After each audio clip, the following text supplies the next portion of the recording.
Hello and welcome to another instalment of the Full Force Monthly, brought to you by Hoardar, the collector's app. I am Christopher McLeod AKA Diagnostic 80, and in this regular series we get stuck into specific G.I. Joe related topics every single month. Joining me on this episode is one half of the Articulated Points YouTube channel and my regular co-host on the Full Force Weekly. It's Patrick Notpicard Stewart, and of course he's back again. It's the General himself, Justin Generals Joe's Bell. Okay then, last month we gave you our favourite classified figures of 2022 and look forward to what makes us most excited for 2023. So we thought, with the new Skystriker HasLab in hand now for everyone, that we would have a conversation about the current state of the G.I. Joe O-Ring line and where we would like it to go. Throw in another version therapy and you've got yourselves a brand new episode of... What is it, Pat? It's the Full Force Monthly. Yay!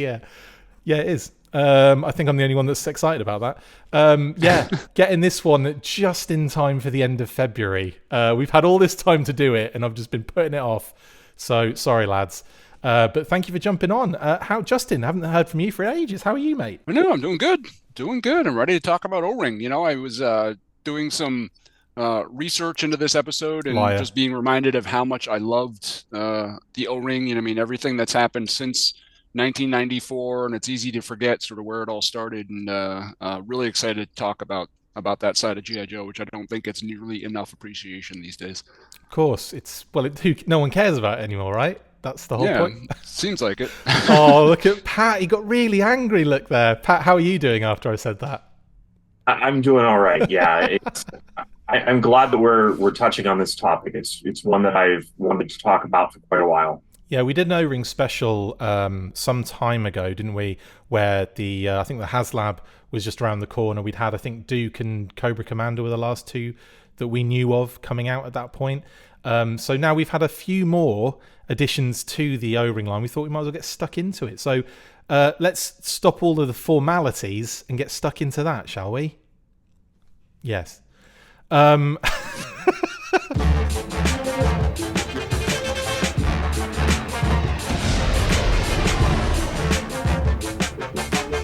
Right then, people, we are going to start by discussing the current state of the O-Ring line before moving on to what we would like to see going forward.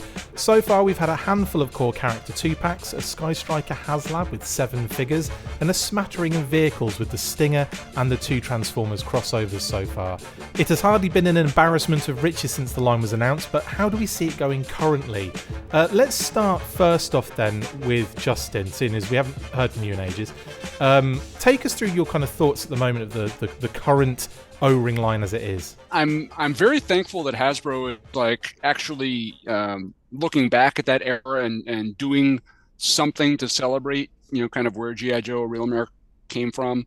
I wish it getting a little bit more, not just from a number of releases standpoint, from it doesn't show like they're putting a lot of effort into it. It seems like they are doing an O-Ring line to do an O-Ring line. Not a whole lot of thought as to accessories. Package art isn't, right on spec. Always relevant. Yeah, exactly. Yeah. And the figures themselves are pretty, somewhat faithful recreations of the vintage stuff, but not a lot of bells and whistles. It's just sort of, what is the base minimum we can do to celebrate the O-Ring? And that's how it feels like. And while I'm thankful that we get that stuff, some of those O-Ring figures in the Transformers line, it sort of feels like a tack on there too. Like the focus is the Transformers G.I. Joe crossover. Oh, by the way, here's a little O-Ring figure just to kind of, convince you guys that we actually care. So I think I would, don't get me wrong. Like I said, I'm glad they're doing it. I especially, I found a lot of what they did with a Skystriker especially appealing, bringing in some new characters, trying some different parts combinations, even if the QC has been a little hit or miss. Yeah. But really, I wish they would spend a little bit more time and attention on it and not treat it as it seems like some sort of like cast off or, like I said, the bare minimum they could do, to celebrate it. I mean, we are getting the minimum at least. There seemed to be like a plan at the early stages. Like we had 2-packs coming out. We had a little bit more kind of focus on it for a bit, But the releases have been really far apart. They've been pulse only, effectively, haven't they, for the most part? Yeah. Pat, like, do you think just increasing releases could have a positive effect on this line? Yes, for sure. There have been times where G.I. Joe's been having releases happen a little too fast. Yeah. I have been feeling a little bit of that, I think, lately. But the O-ring line is not a part of that. If you're just focused on the O-rings, which in my mind is it feels like a separate thing. It really does. They're just not coming fast enough for it to feel like a toy line. Every single release feels like a surprise that the line is still continuing. Yeah, like a little mini exclusive kind of thing. Yeah, like each release is its own revival of the line. Yeah, totally. And like obviously we've had numerous QC issues, I would say, with the figures themselves, haven't we? Like there was the knees wouldn't bend all the way on some of the trooper figures and the officer figures. We've had like a few issues, I would say, with the HasLab Skystriker recently. Now, I imagine there's a lot of reasons behind those kind of issues, and it feels like we're still dealing with the remnants of the pandemic and all that kind of stuff, and a lot of other issues in production and manufacture and stuff like that. But there does seem to be a lot of QC issues all of a sudden, doesn't there? Yeah. Yeah, I know myself. I experienced the melted bubble problem with Duke and Cobra Commander. Did you go you went to the doctor with that though, didn't you? Sure. Yeah, and they care of it real fast. My melted O-rings were taken care of. It tends to happen when we reach our age, Pat. So no shame about it. Just you hit that point. Melted O-rings left, right, and center, but mainly center. But I also have I haven't even said anything to Hasbro because I realized it may be too late. But my Cobra Officer and Cobra Trooper were missing an accessory. Like, it's just stuff like that. It's really kind of aggravating. And I mean, Storm Shadow's nunchucks, it's basically a stick, because if you try to bend it so that he's holding both ends of the nunchucks, it's going to snap in the middle. Yeah. Right. Like, no, I was able to get mine. And then, a little bit later, they reported, well, while it was on the shelf, eventually it just snapped in half. They should have been made of flexible plastic. And they have that available. The helmets on like Failsafe and the other new figures, Ripcord, those are super rubbery. Yeah. Which isn't necessarily a bad thing, but Storm Shadow's nunchucks should have been made out of that same material. I mean, stupid question alert, but do you think the success of the classified line has had a lot to do with the lack of kind of emphasis put on the O-ring line? Yeah, but I mean, it's probably got something to do with it. I would say classified is their flagship, and I would say O-ring is probably a second thought. So yeah, I wouldn't be surprised if that is part of it. Clearly whenever they do a Pulse fan stream or whatever, the focus is all on classified. The chatter online is all about classified. So I'm sure that they are paying most attention to how that line goes, which is good. I mean, they should, because it is kind of their flagship line. But, you do wish that the O-ring was getting at least a little bit of the same attention. I think they might possibly suffer from some resource constraints, probably not enough people to cover all the different projects, so they focus so much of their attention on classified that O-ring they kind of work in around the edges, don't really have a dedicated team working on it. So I think that probably plays into it a little bit. I'm sure sales of O-ring stuff probably isn't as aggressive as classified is either. Yeah, but do you think like the core character might have an issue with that? Because I mean, let's face it, the O-ring reissues kind of because you always have to get over that hump, don't you? And we've had so far we've had Snake Eyes and Storm Shadow, great, two figures that we've had numerous times in the past and aren't difficult to get hold of in a lot of different capacities and versions that they've come out with. Duke and Cobra Commander is probably one of the sets that people probably prefer out of the three that have come out of those two packs, because there was the deco changes on them and everything. So at least there was some element of difference there. But even so, it's Duke and Cobra Commander. Like, I wonder if it's like a little bit too much of a safe, let's just go with the safe stuff here. and then you've got the stuff that I think has been really good so far in the line, like all of the different cool figures that you get with the HasLab kind of situation, where you've got Night Force Ripcord, Pilot Scarlet, the blimmin' the Cobra kind of pit crew guy, like that kind of stuff. Like those to me are the most interesting aspects of the line when there's something different thrown in. I'm pretty sure even the casual consumer, they're not going in and picking these up off the shelves because they're only Hasbro Pulse exclusives anyway. So I don't see why they didn't go, what hasn't been done yet?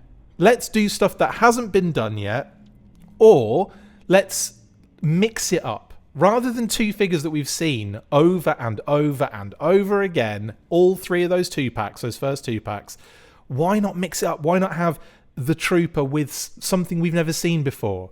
Why not have, and it could be something simple. Like it could be like the Trooper with the card art deco is correct, or like do you know what I mean? Silly stuff like that, or stuff where it's like a Sunbow color and and a comics color, or just anything that doesn't just give us two of the same figure we've had over and over again. And I think that's where those 2 packs have probably slipped up. And then I look at my most interesting aspect of the O-Ring line has been with the Transformers crossovers, because I think finally we've got a Transformers crossover that is interactive kind of thing that where they transform as well. And it's like, this is really cool. Like, yeah, there are certain shortcomings, but it feels like most of the focus has gone into those kind of things, though. Do you know what I mean? Some of the bigger level things. For sure. And touching on some of what you said, I think is it's a double-edged sword, because I think G.I. Joe is experiencing a resurgence, and they want to make O-rings, attractive to the more casual fan, even though they are Pulse exclusives, as well as the diehards. So they're trying to find the right.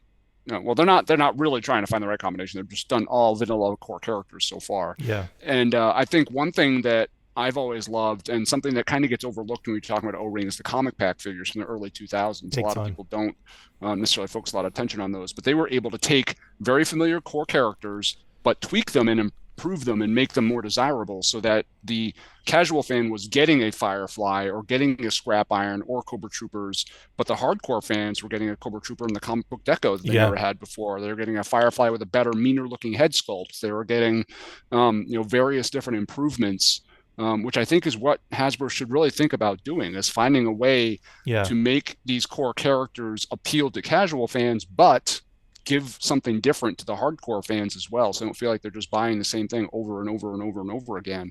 And like you said, mix in some really new stuff too. I think that's kind of a good path forward, and that's when we start talking about sort of what we want to see in the O-Ring line, that's some of the stuff I want to talk about then. But I think this is they've really got to try to get their head around it. But I think in order to do that, they need a team that is dedicated to that knows the history really well, and I'm not trying to cast aspersions on Lenny or Emily or anything like that, but just people that are really familiar with sort of what the fans are looking for, and what subtle tweaks they can make to existing tooling or to new tooled figures that look just like the old stuff, to make them appeal to a broader audience. I mean, the fact they have to do completely new tooling for these anyway is probably what keeps it in its position that we've got at the moment. Like, if they can't, put more of the budget towards it, then this is probably what we're gonna have to get in the future. But I guess that's where I'm conflicted, because if they, and I don't want to pretend to know all the different steps that are going into this. If they have to do new tooling anyway, why not do something a little new and different? I mean, if you've got to invest the money in it, then I don't know if the sculpts exist somewhere and they're building tools off of sculpts that have already existed, or if they're scanning the original toys in order to do I don't know how any of that works in this particular case. But from my perspective, the excuse we were always given about why there are so many repaints is because they had to reuse existing tooling. Well, if they don't have to do that, then take the opportunity to bring something new to the table. If you're investing the money anyway, do something new and different with it. Not to besmirch some of the head sculpts from the vintage era either, but they could always improve on those. Like, they tried it in the comic pack era, didn't they, as well? And like there was hits and misses, shall we say? A lot of kind of like peanut size heads and that kind of stuff. Peanut, I said. But I think that, you know, if they'd have done a different Duke head sculpt to match what Duke looks like everywhere else, then that might have been a bit more enticing and intriguing and interesting.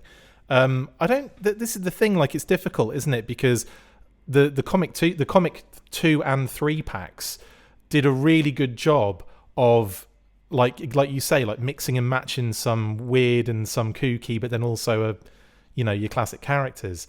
And if they are Pulse exclusives anyway, I think you're going to get a much better return if you're focused on the collector, not the casual in that sense. Yeah, I agree. Whenever they've already kind of cut out the person that's just buying groceries and it happens past them, you know, the people that they're going for are going to largely be people who already have a lot of the O-ring figures. So to that regard, the ones that are mostly reissues seem to be just kind of a necessary evil. Yeah. So far, those, the two that I would say are worthwhile, one is Stalker. Oh God, yeah, that is a beautiful figure. Easily. Beautiful figure. That's an excellent one for them to have reissued. And Storm Shadow, because of the fact that he yellows so easily. Those are two that are very. There's a good purpose to having those figures out there and available again. I think you're thinking of we're buying them to get to the ones that are good. You're thinking of Tiger Force Storm Shadow, I think, Pat. Not Oh yeah, the yellow one. It's what most of the vintage figures look like at this point. Yeah, you see, like I totally agree with that as well, and like also the opportunity to create something better than has come before to a degree, like improving in materials for one, so that, you know, like in terms of, you know, I'm talking about longevity, not changing something that physically, aesthetically looks different. I mean, improving the build, and I know they're using like. Yes, exactly. They did that. They made the thumbs a lot softer, didn't they? So what that for me is a massive positive. The foot peg holes are much sturdier. Like, you don't get that, like, trying to put it on there and exploding into millions of pieces. Like, you don't get that kind of stuff. That's what I think the focus should be on as well. If they're going to do just complete reissues, then it has to be an improvement in every area, and that is sometimes the case, and is definitely in some cases not the case with them. Yeah, like the backpack pegs. They're not very good. No. Yeah, there doesn't seem to be a consistency with the peg size. Has the G.I. Joe brand ever done any better than the original vintage backpack pegs for being able to go in and stay in? Because ever since then, I have trouble with classified figures all the time, and I don't know why that has never been improved on, because you'd think, like, however many figures along, like my Recondo backpack is only just staying on by the will of the gods at the moment. There's no it's just held in there right now with hopes and maybe a few dreams. There is literally nothing else. Gravity is trying to take it out of his back. And you'd think at this point they'd have got to the stage where it's like, we should probably make the peg a tiny bit bigger, or we should make the hole in the back a tiny bit smaller. Any of those would do, I think, at this stage. So yeah, sorry to bring it out of O-ring, but that's another thing I've found in those kind of things. You expect those improvements to happen over time, don't you? Yeah, for sure. I think that it's just not a good sign that I've seen some people post having trouble with the peg hole on failsafe in relationship to the Skystriker. I even saw one that somebody had put him in like on day one and it broke. Ugh. Yeah, again, like, it's a shame, isn't it? Because like there was a lot of promise there, and I was just really, honestly, I was really happy that it funded in general. I was just happy that it did what it did at the end. There were other factors involved, I guess, but I was just happy for the brand at the time. And it's a shame that it hasn't kind of landed, pun totally intended, in the way that I think they wanted it to. Like, I think you'd want people to just be like oozing like greatness all over the place with it and say, this is amazing, all the figures are great. But it just seemed to be just a ton of complaints. That's all it's all I saw. I don't know whether that was like, the loud aspect of the vocal minority, or if loads of people were just dealing with lots of complaints and issues. But yeah, I don't know. It's hard to gauge, but I definitely think there are problems there. The pulse nature of it is part of that. They've gotten better with their customer support. I had a problem with a transformer that they actually replaced the exact transformer just recently, which is a first for them. Yeah. But it's always heightens the annoyance with a quality control problem where you have to deal with a mail rather than just being able to take it back to Target. Yep. Not to mention it's a $300, kind of prestige sort of item. You're paying that kind of money. You would expect a certain level of quality above retail. And it just feels like the Skystriker was not that case. I haven't heard a whole lot of complaints about the plane itself. Yeah. Mostly around the figures. I think doesn't that tell you that like a lot of people were probably more excited for the figures that went in on it? It might have been. Because I think, and again, like this, don't not take away from the Skystriker because it's still pretty cool and really detailed and awesome.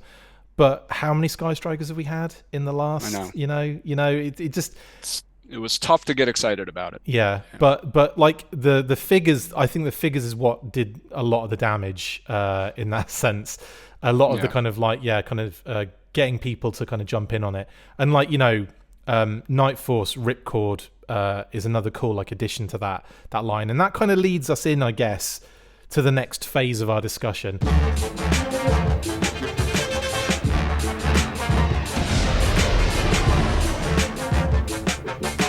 Right then, well let's move on then to the next kind of phase of this chat, and that's getting into what we want to see going forward. So each presenter will get to choose one character they would like to see as an O-ring figure, who hasn't had one in the past, by the way, and explain their reasoning, of course. Now, first up, we'll start with Justin on this one. So, Justin, I mean, obviously, feel free to frame this however you want, but take us through what you want to see in the line. Yeah, this is tough because, if you'd asked me this, 20 years ago or whatever, before we got some of those comic packs, I would have had a long list of O-ring, of figures that really needed O-ring attention that didn't get it. There's still several of them out there, talking about, Dr. Venom, Billy, and characters like that. Yeah. But I think what I really want to focus on is sort of, my idea of what I'd like to see them do with the O-ring line, and how, and this is purely from my own selfish perspective, because I don't think there's necessarily a way to inject life into the O-ring, but I think it could help. But kind of what I would just say inject life into the O-ring by chance? Yes, I did. Okay, cool. Carry on. Do you need a moment? Yep. So what I kind of thought, and this was sort of at the last minute last night, trying to really rack my brain, because like I said, I spent a lot of time on places like 3D Joe's and just kind of looking at the past O-ring stuff, falling in love with a bunch of that stuff again, because I don't think I spent enough time really appreciating what we had. But what I really would love for them to do to kind of spark some interest in the O-ring is to try to address some of the unreleased stuff. And I think a great way to do that would be to kind of relaunch it in a way that ties it through sort of the Battle Rangers storyline. And I would love to have like a key figure of that first release be that Dr. Mindbender, that mutated Dr. Mindbender we were supposed to get in 1995. That would be so cool. Bring him to the O-ring line for the first time. A big driver for classic completists, classic collectors, but also I think a great centerpiece that they could build sort of a new story around. Yeah. How Dr. Mindbender has, done this genetic experimentation on himself, and Cobra's, kind of relaunching themselves into the 21st century as these sort of hybrid cyborg warriors. And you could sort of sprinkle in the typical vintage looking figures around that. Yeah. But I think he'd be a great sort of centerpiece, because I know tons of vintage collectors who maybe haven't touched any of this O-ring stuff so far would immediately jump on something like that, just getting that O-ring Dr. Mindbender for the first time. Would you release the tactical battle platform as well and have him climbing up it on the artwork? Sure. Yeah. Why not? Just want to throw that in there. Yeah, I mean, and that's the cool thing, is the sky is almost the limit. I mean, you could use some of the familiar figures, you could sprinkle in maybe some of the Battle Ranger deco stuff. I mean, I think there's a lot of potential for Baroness. Tying vintage. Yeah, Baroness would be absolutely another one. Tying vintage in with some of the unreleased stuff, and that would really appeal to a lot of collectors. Do I think that would really work on a broad scale? I don't know. I think a re-release of that Dr. Mindbender, I think would attract a lot of attention. There would be casual fans who never knew it existed. There would be longtime fans who've been wanting it since 1994. I think with that, though, I think the amount of people that you're talking about would be big enough to do it justice, wouldn't it? Yeah, because that's like I would think so. Pretty much all of the O-Ring JoeCon attendees, they'd all be up for that, surely. I would think so. Yeah, I mean, it's and yeah, I think that would be a great showcase, and they could, like I said, sprinkle in some more familiar vintage figures with it. Maybe that gives them an avenue to bring Dr. Venom out in O-Ring as well, kind of associated with that. I don't know. But I just think that'd be a really cool way to kind of get things going again. It would give the more casual fans, something to be interested in. I think it would create a lot of buzz online. I think a lot of the vintage fans would churn up stories and churn up attention. And I think there's more of those folks out there than Hasbro maybe realizes.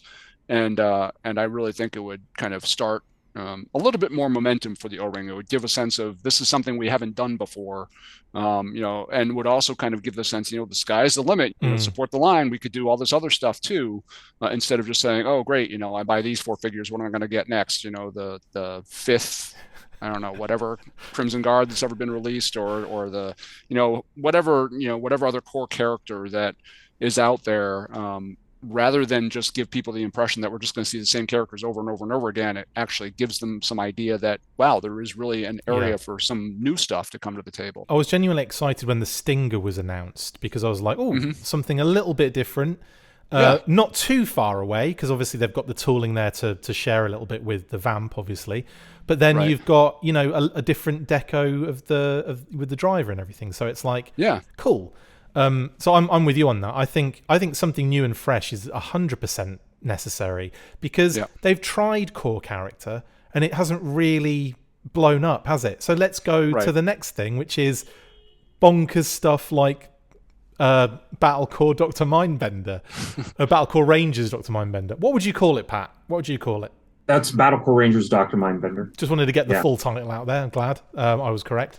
Awesome. In that case, so that's Justin's, right? So yours is Dr. Mindbender, and that is an absolute beauty.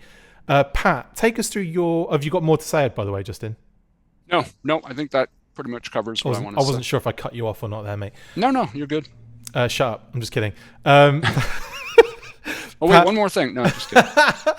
I'm just going to play the video, Pat, as soon as you start talking. Is that cool? The weekly video. Sure. There you go. So Pat, take us through your kind of reasoning and what you think the line needs as well going forward. First of all, I love Justin's ideas. It kind of hits what I'm thinking. Like, he's definitely talking my language. I think that his idea is one that would bring back a lot of people who've kind of given up hope of ever getting something new in O-Ring format. It also, I think that some of the key people who run some of the toy news websites would know what that is and be really invigorated and excited about posting about G.I. Joe. And with that in mind, the figure that I'm going to choose, and this is because he said the sky's the limit. We were allowed to pick anything. Sky Patrol. Sky Patrol's the limit. No, I'm going to pick Rocky Balboa. Ding, ding. And that's because of the fact that I think with Stallone, doing commercials at this point, maybe he's open again to negotiations. And, things fell through there in the 80s. But if they were to approach him again and say, hey, let's get this deal, make it a reality, that's going to hit not just the toy news websites. That's going to hit some of the movie news websites. That's going to hit the fan websites for action movies. That's going to be news across the entire internet. And that is how you relaunch a toy line. We've talked about Rocky Balboa on probably 10 of these kind of episodes we've done, right? We have. But what I'm going to say, have we ever discussed the possibility of Cobra's opposite? Not Big Boa, but doing Dolph Lundgren on the Cobra side? I don't think we have. Why has that never come up? couldn't be more October Guard. Exactly. There we go, Pat. You're That'd in. be, the October Guard's physical trainer or whatever. Yeah, Oh, that'd be fantastic. Goodness. And I'll say, I've been getting ready to watch Creed 3 because it's coming out soon. I've watched Creed 1 and 2, and I'm full on in Rocky Balboa mode right now, so I'm all in. Get Dylan in the line as well. I'll get Carl Weathers in there, With Creed coming out, come on, this would be a home run, and maybe there'd be some complications with that, where maybe the studio would want to have involved. I think that you mostly just need to get Stallone's approval. I think that he owns the rights to the character.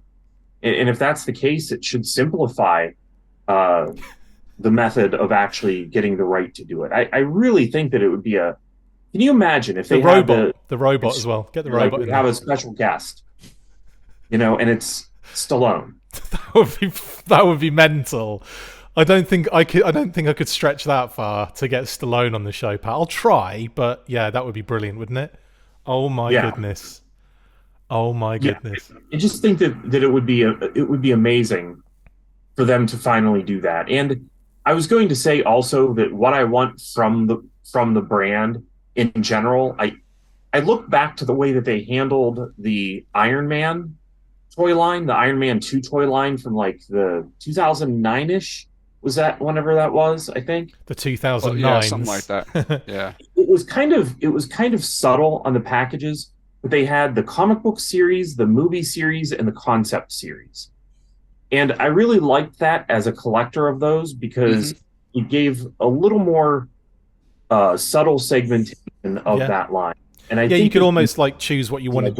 Yeah, you could always choose the subgroup you wanted to go for. Yeah, totally. Yeah, and I think that with G.I. Joe, they could do a comic series, a cartoon, and maybe movie series, but probably it's just going to end up being a cartoon series.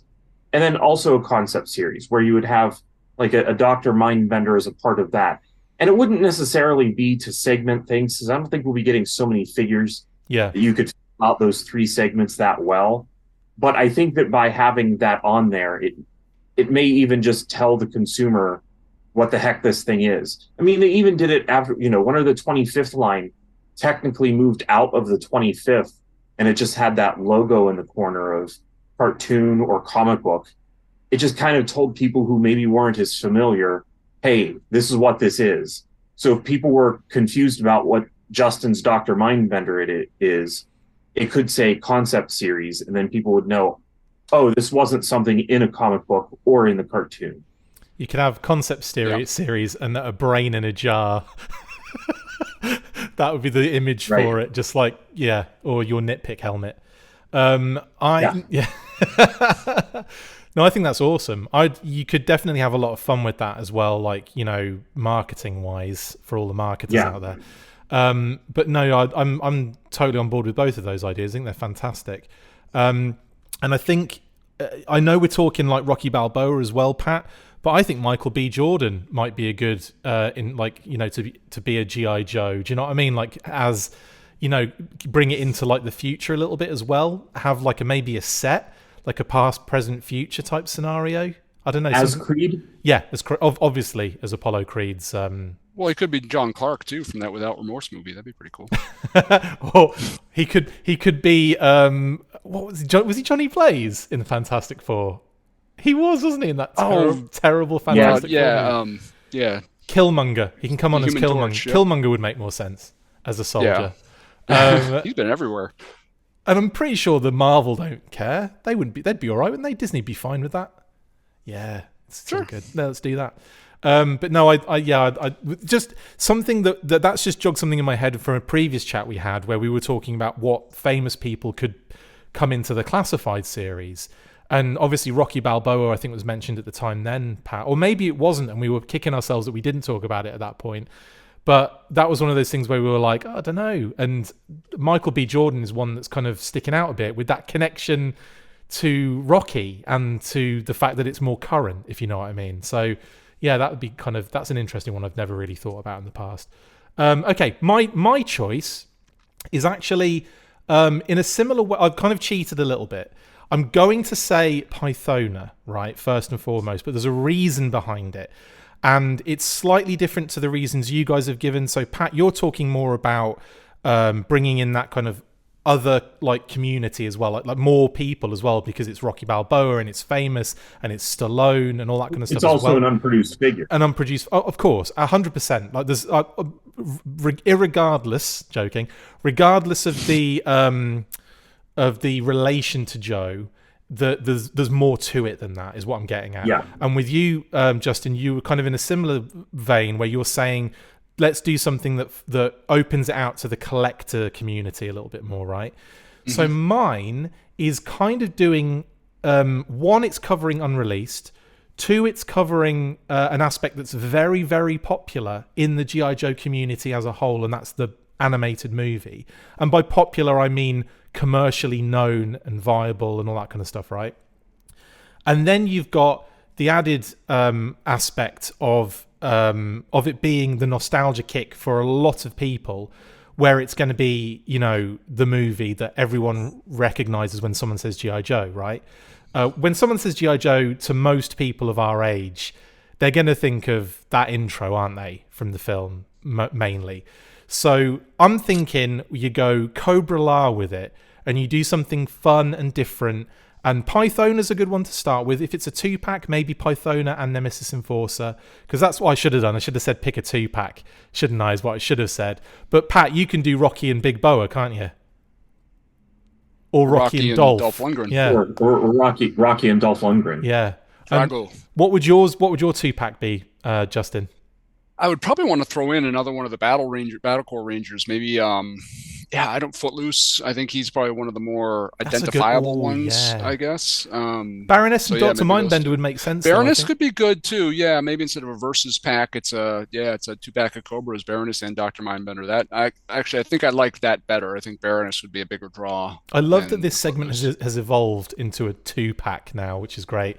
So like for me, give it another 10 minutes, it'll be, well, this is our 12-pack. this is the next HasLab, guys. I'm thinking like Pythona obviously being the main draw effectively, but you could also throw in a Royal Guard and be really make Adam Riches really upset that he has to start buying loads of Royal Guards on. He's going to end up with 200 Pythonas. Yes, he is. Or you could throw in, like I said, Nemesis Enforcer, or maybe, and then like you could save your Globulus for a more premium sort of kind of deal, like a vehicle set or something.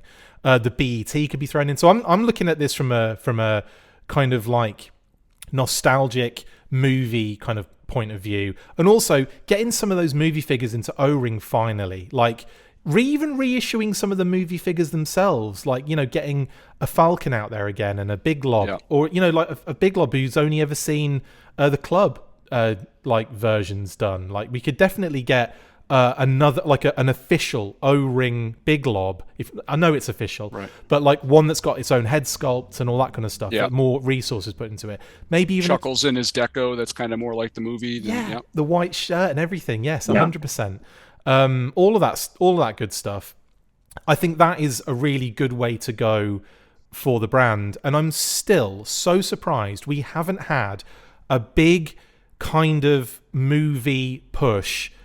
Even though we had an anniversary recently, the movie was in theaters not too long ago that we went to see together. Like, I just, things like that, it boggles my mind that no one was thinking product at this point, because there was no product in relation to the movie from either Hasbro or Super 7.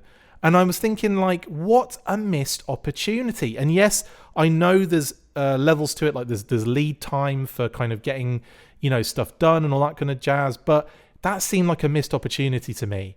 And again, it fell in a year that was probably in and around still like heavy with the pandemic, so I get that too. So there were a lot of things against it having products there, but I honestly genuinely don't think anyone was thinking about it. I don't think anyone was thinking, let's make O-Ring figures, let's make reaction figures, let's make ultimates. Like, I don't think that was on anyone's mind. I think Brian wants, speaking to Brian, he wants to do movie related stuff, obviously, but he wants to do it in a big way. So I'm wondering if they're going to do something maybe in the future at SDCC, because I could see them doing something insane movie related. Like they're going to make Cobra La or something. Do you know what I mean? Like, as in the store's going to be Cobra La or something. I'd have to go to SDCC if they did that. Like, I'd have How would they do Globulus in reaction form, though? I mean, that'd be, I don't know. Well, easier than you could do it in the O-ring form. Probably, yeah. That's probably true. It would probably honestly, maybe it would have the perfect base tail, like just use the tail that was in the catalog, that white one that maybe, and if you could even just get the figure off of that and put it on a vintage one. Oh, man, that would be awesome. That would be amazing. Is that the one that looks like a dog poo? Yes. Looks like an old white dried out dog poo. Yeah. The ones you never see anymore. You don't see old white dog poos anymore. Anyway, that's a discussion for another time. Is it though? Probably not. Next month's that's next month's Full Force Monthly. Why don't we see dried dog poo anymore? Join us next week, where Pat tells us his favourite version of white dog poo. Actually, we could just do dog poos and what our favourite. Anyway, we'll move on. Right. Okay. Well, yeah. So there are our versions. I mean, what are your thoughts regarding that? By the way, I should probably ask you first. Do you think movie-related kind of stuff for O-ring would do well? Because I think it's just been missing, man. I think it would. Yeah. I mean, it's tough to tell. I think the movie got a lot of mainstream kind of pop culture news. Judging the theater we went to wasn't exactly checker block full, but it was a great time. I think it would be a good celebration of it. I think if they were doing O-ring figures anyway, I don't see why not. I do think it sounds like something that might be more up Super 7's alley than Hasbro's, but I think if you're ever going to do O-ring movie updates, I think that would be the time to do it. I think that Hasbro is very, very careful with how they handle the O-ring stuff. I would love to see them sort of break out the mold a little bit and try some new and different stuff. No pun intended. No pun intended. Break out the mold. I liked it. Oh, yeah. I see. Let's see what I did there. What about you, Pat? Yeah, I think that what Brian said to you was that once he gets into doing the movie, he has to keep doing the movie. And I can understand that if you release one movie item, it's going to create that momentum that he would want to just keep on making movie items. And that's a smart decision, I think. And maybe it's also an opportunity for him to kind of watch his own numbers. And if they start to kind of dip, take that and use that as an opportunity to bump him up again, because introducing that movie, he can stay in that space for a while and then move back into where he was before with an all new reinvigorated audience, because the movie is going to get way more exposure for him. So I kind of think he just has it in his back pocket right now. I think that's spot on in actual fact. I think it's one of those things where it's a good selling point or to jump onto to get that spike 100%. Yeah. I think though that one of the other things that we're kind of not exactly talking about, but is also a true thing, is that looking at the interest in retro in general in the toy market, because there's also new Indiana Jones stuff was just shown this week. Yep. I think that the indie stuff especially shows that there is an interest in retro style, and there are a few other things that actually are retro styled that are not like the reaction figures, which seem to be specifically Kenner Star Wars retro style. Mm-hmm.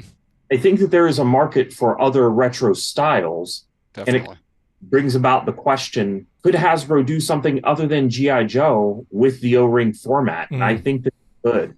I think there are a lot of other old brands that we would like to have had as kids to play with our G.I. Joes, whether it be Inhumanoids. I mean, imagine if they just released the main Inhumanoids humans out of their suits in O-ring format.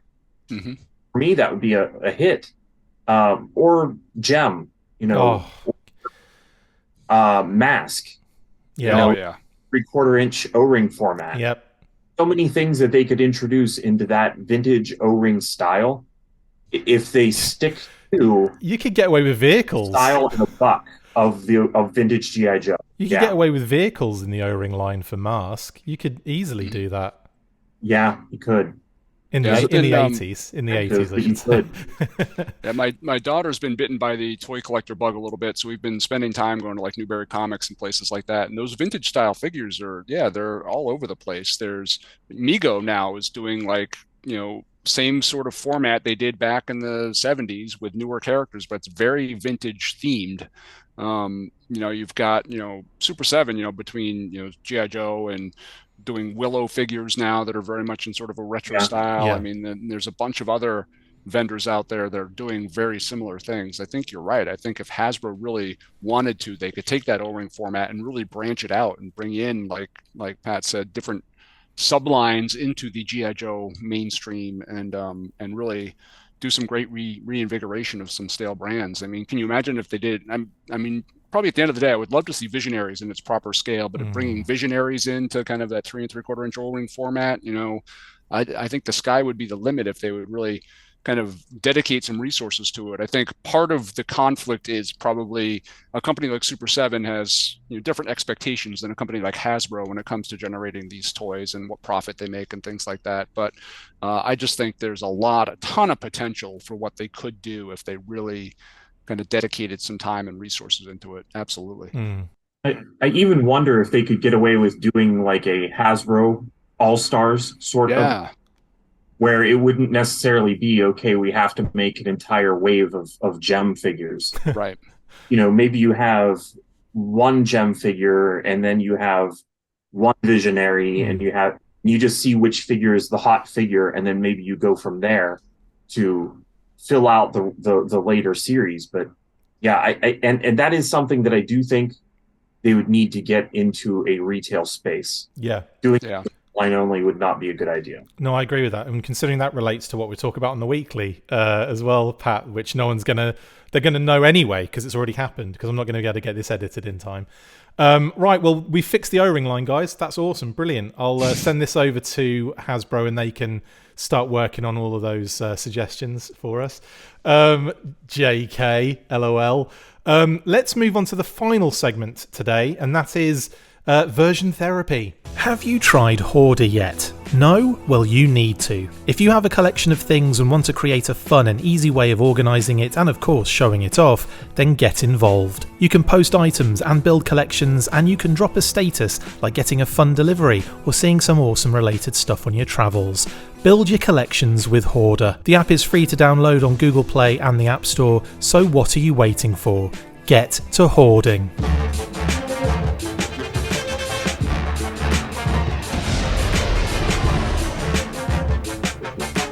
Right, continuing with our regular monthly segment now, Version Therapy, which is where we choose a single G.I. Joe or Cobra character and have a discussion on what action figure version is their best. Now, of course, we are all probably going to have different opinions on this based on when we were born, personal experience and so on, but that's where the fun lies. Feel free to let us know who your favourite action figure version is and why in the comments below as well. So who have we got next? Well, last month we skipped this particular segment based on how much we had to get through, so we thought we would return strong with Scarlet. With her recent inclusion in the Skystriker HasLab, it seemed to just make sense. So, starting then with Justin, take us through your favourite Scarlet version and why, please. This was another thing that was kind of eye-opening as I sort of dug through some online resources trying to figure out who my favorite Scarlet was, because I would say back in the Real American Hero days, the Scarlet was a central character in the cartoon and the comic book both. She was probably one of G.I. Joe's top 5 characters, yet from 1982 to 1995 she essentially got 2 figures. I mean, I guess you could kind of count the non-swivel arm and the swivel arm version as 2 separate versions, but she really did not get a lot of play in the action figure aisle. That changed once New Sculpt, she got some more iterations in the New Sculpt era, and then modern era she got even more. But I think, from my perspective, for some reason, the Scarlet that really appealed to me actually didn't come out until the 30th anniversary line, and that was the G.I. Joe Renegades version of Scarlet. Mm-hmm. Part of that is that I love the G.I. Joe Renegades cartoon. That's one of my favorite G.I. Joe related continuities, so that appealed to me. But even though it was a Scarlet geared for that animated series, she had some strong resemblances to the vintage Scarlet, her color scheme, kind of the way the color breaks went on the uniform. Her articulation was great. She had a really good head sculpt with the long red hair. she just kind of encompassed everything that I liked in a Scarlet action figure almost for the first time. I mean, there were, the modern era kind of original 25th anniversary Scarlet had articulation issues and had some funky elbows and a funky head sculpt and had some shortcomings there. Some of the new sculpt Scarlets, I really liked sort of the Joe versus Cobra version of Scarlet, who was like the original Scarlet, but all kind of teched up with armor. But there were some proportion issues. So really it came down to that G.I. Joe Renegades version, which was a little bit of a surprise to me, considering the wealth of other options that were in there.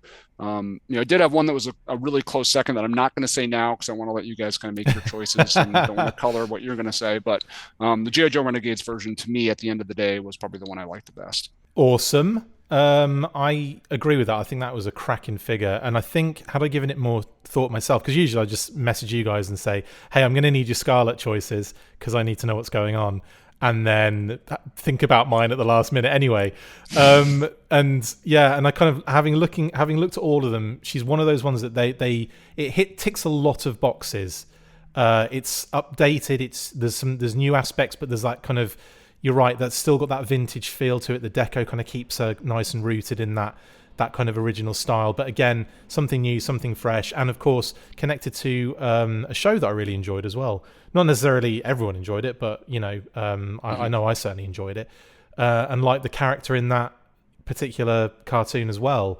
So yeah, that's a good shout actually, bud. That's an excellent choice. I remember seeing the head sculpt on that in the case at JoeCon and just feeling like I really had to have that figure. I don't really know why, but that one just in particular among all of the Renegades sculpts was one of the ones that there was just something about it that I really liked. I liked the way that the way that the ponytail is on that figure doesn't really interfere with the articulation. Yeah, it's excellent. I do think that the way that the head was painted was a little bit nicer. The one that was hand painted in that case was a little bit nicer than what ended up coming out. But the body style, I'm also glad that they ended up reusing that for, what was it, Lady J from Retaliation? Yeah. I don't know. There's just the proportions of it are good. It's a really solid action figure. That's a good choice. Totally.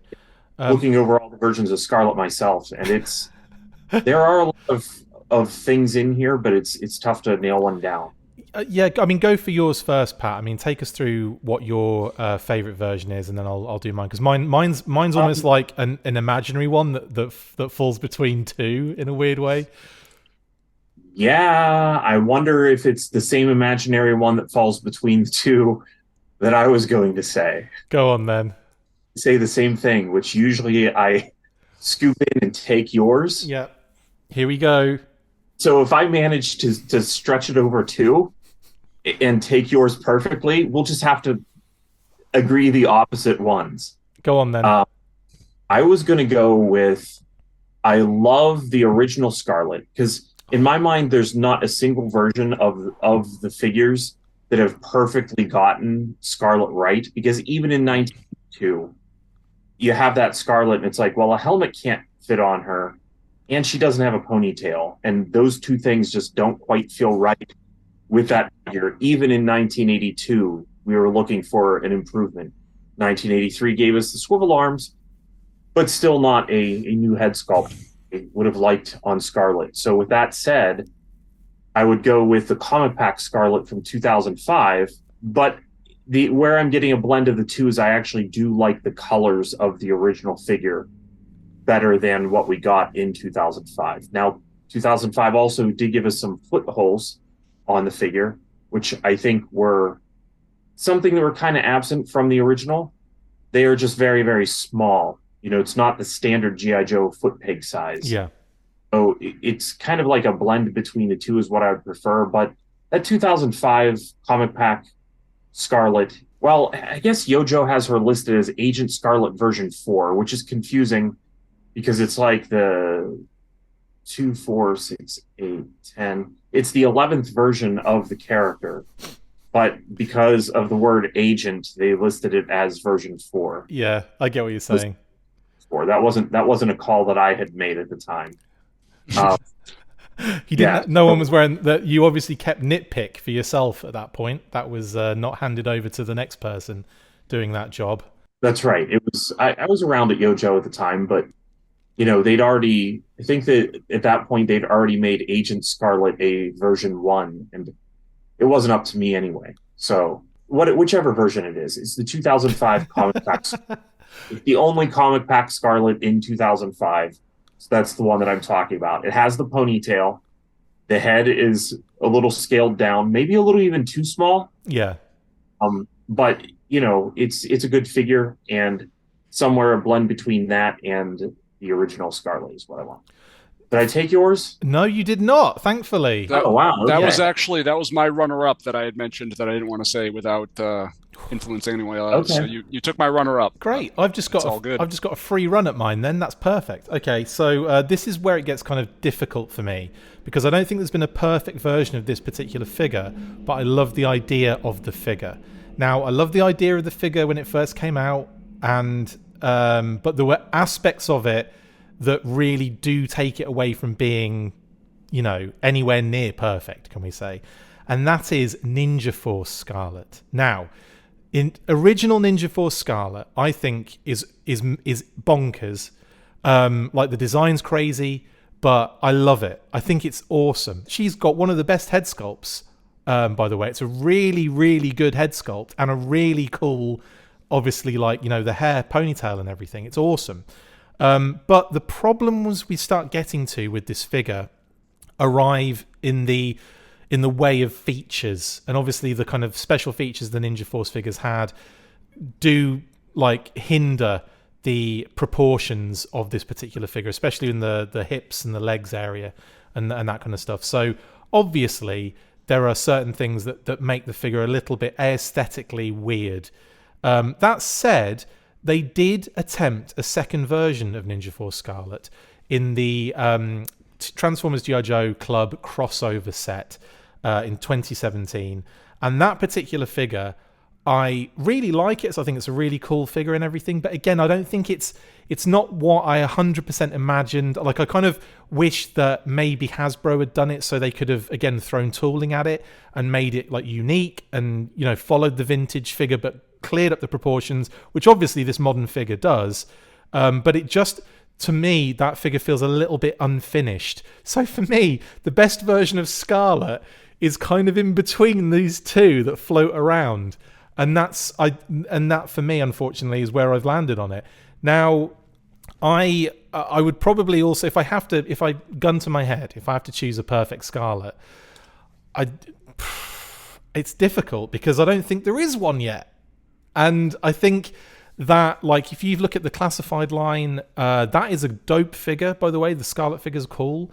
The kind of decoed one, the field variant, is also very cool. The movie one is actually really very cool. So if I had to genuinely choose my best version of Scarlet, it would probably be the classified movie version of Scarlet as an awesome figure. Obviously, there are other aspects that may take away from that, but for me, that's probably where I have to land. But if I'm allowed to by you guys, I'm going to say it floats in between these two versions of Ninja Force. What do you guys think? Yeah, I mean, I think you captured all of kind of my perspective on the Ninja Force figures, especially. It was a real shame in some ways because the design aesthetic of those Ninja Force figures were so fantastic. I loved each and every one of them, but several of them had just those articulation issues. They wedged that spring-loaded stuff in there, and it just really almost ruined the aesthetic of some of the figures in a way. That Snake Eyes and Scarlet especially, they were heavily featured in the comic at the time. They had really, really great designs, yet somehow, with that spring-loaded stuff, just didn't, weren't as good as they could have been. So I definitely agree, taking that aesthetic and putting it to a fully articulated figure is a great way to sort of, celebrate that release. I wish Snake Eyes would get the same treatment at some point along the line. But. Cool. I'll just say Pilot Scarlet then in that case. From the HasLab. What about you, Pat? Are you do you agree with my thoughts process at least? You don't have to agree with the figure. Yes, I do. Okay. I absolutely loved the Ninja Force Scarlet whenever she came out. It was nice to actually see Scarlet get a second figure. I mean, technically the swivel arm would be a second figure, but none of us really ever felt that way. Yeah. So it was nice to see her get a version 2 within the vintage line, because if it wasn't for the Ninja Force one, you'd only still have in the vintage line the original Scarlet. Yeah. And so many characters got updates, and she kept on not getting an update. And it's also a nice look. There's something about the colors where they went with a very traditional green on the torso. Like, it's just a dark green.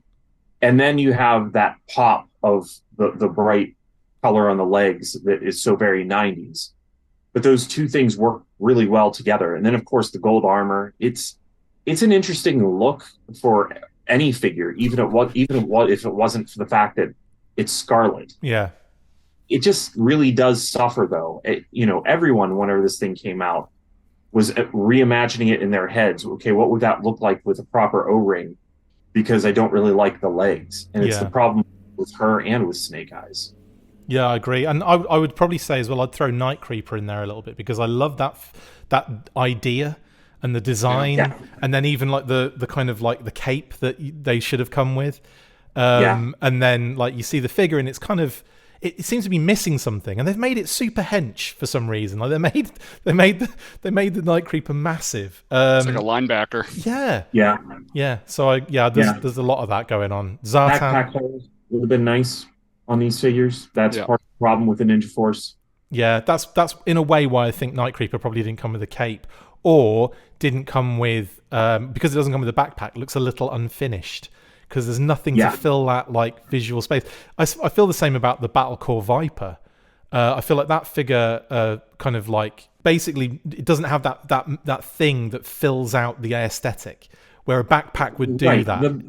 The backpacks in a lot of ways kind of decorate a figure, and especially with the Ninja Force, having blades, a sword sticking up behind them just kind of has that great ninja feel. Definitely. And with Ninja Force stuff, they just kind of eliminated that by eliminating the backpack hole on the figures. So totally. Yeah, it's definitely something that, again, we were talking about the O-ring line. If they were to revisit Ninja Force and release Scarlet and just don't do the action figure and with standard legs, that's a win. Yeah, definitely. Yep. It's one of the reasons I'm looking forward to Classified maybe kind of venturing into that zone as well, to give us some really awesome like Ninja Force related figures. Obviously we've sort of had that with Storm Shadow to a degree, but not at the same time. It's more of an homage than a direct design thing. But that said, like I said, I'm now that they've ventured more towards just recreating a lot of what's happened already, I'm excited for that. I know this is an O-ring special, but don't screw you guys. Right, yeah, okay. Well, no one's going to mention Stars and Stripes Scarlet. That's weird. I figured that one was going to be on everyone's top list. Like I said, for you guys watching, let us know in the comments how crazy you think we are with our decisions, but also let us know what you want.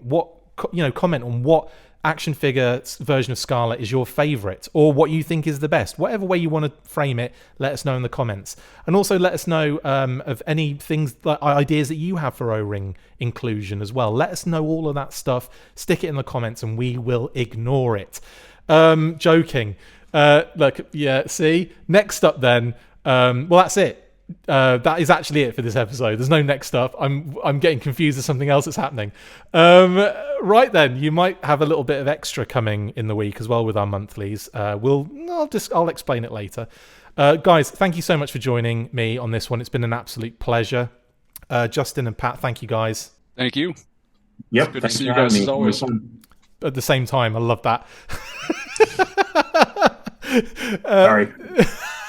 No, it's totally cool. That brings us to the end of this episode. Thank you for joining us for the Full Force Monthly. Massive thank you to my awesome co-hosts, Patrick Stewart and Justin Bell. See you next month. And as always, you know what to do. 1, 2, 3. Full force. And now on to the next bit that we have to do.